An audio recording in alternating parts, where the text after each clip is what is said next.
Selamat siang, mohon izin memperkenalkan diri.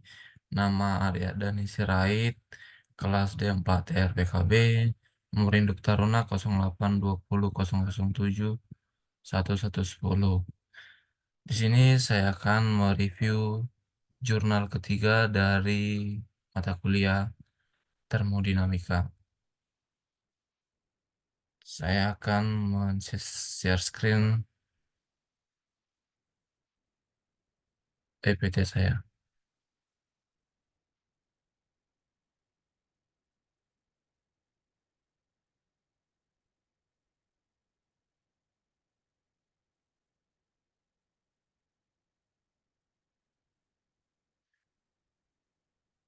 Oke, jurnal ketiga itu yang mengenai analisis energi dan energi kompresi uap sistem pendingin untuk penyelidikan refrigeran baru untuk digunakan di atas kapal. Yang pertama, saat ini pendinginan buatan adalah bagian yang penting dari kehidupan kita. Pendingin seperti AC dan banyak lagi aplikasi lainnya adalah teknologi yang terus dikembangkan. Makanan di ruang dingin di atas kapal sangat terikat dengan peningkatan permintaan yang konstan.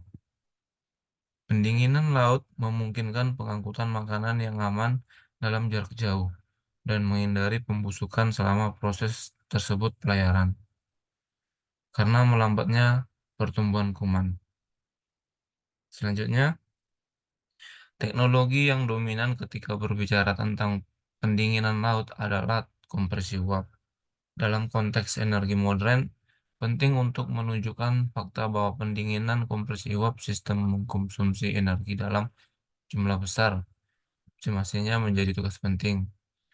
Nah, ini salah satu refrigeran HECF yang terpenting yang ditemukan dalam daftar refrigeran laut adalah R134A. Kekhawatiran ini terfokus pada penggantian refrigeran yang umum digunakan dengan lebih sedikit yang merupakan kontributor rumah kaca. R152A menunjukkan sifat serupa dengan R134 dan yang lebih rendah dari itu. Kemudian GWP potensi pemanasan global karena sifatnya yang mudah terbakar disarankan untuk digunakan dalam campuran.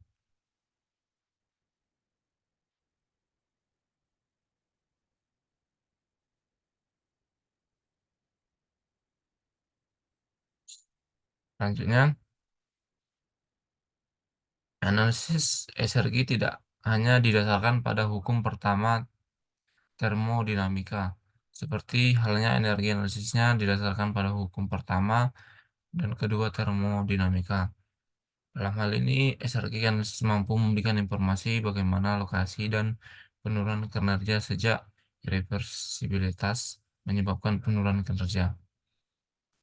Analisis komparatif kinerja siklus refrigerasi kompresi uap satu tahap bekerja dengan R134A dan R435A dikembangkan pengaruh kenaikan suhu penguapan terhadap koefisiensi kinerja atau hukum pertama efisiensi, kehilangan energi dan efisiensi energi atau efisiensi hukum kedua dapat dipelajari dalam konteks kepedulian terhadap lingkungan dan kebutuhan efisiensi energi. Temperatur evaporasi beroperasi pada kisaran 248 sampai 278.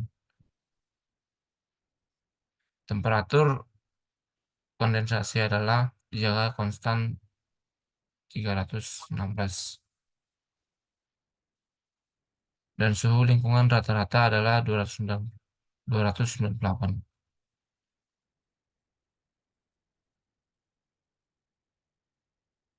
Siklus mencakup pendingin dan proses preheating. Ya, ini telah diamati bahwa yang pertama peningkatan suhu penguapan menyebabkan peningkatan efisiensi pertama. Pada kedua kasusnya, efisiensi sekitar 35% lebih tinggi bila zat pendingin yang bekerja adalah R435A. Yang kedua, peningkatan suhu penguapan menyebabkan penurunan kehilangan energi. Pada kedua kasusnya, kerugian ini lebih rendah bila refrigeran yang bekerja adalah R435A sekitar 40% lebih sedikit. Peningkatan suhu penguapan menyebabkan penurunan efisiensi hukum yang kedua. Ini kedua kasus, efisiensi energi lebih tinggi bila refrigeran yang bekerja adalah R435A, sekitar 35% lebih tinggi. Oke, yang ketiga. Oke, sekian dari presentasi saya dari jurnal ketiga. Sekian, terima kasih.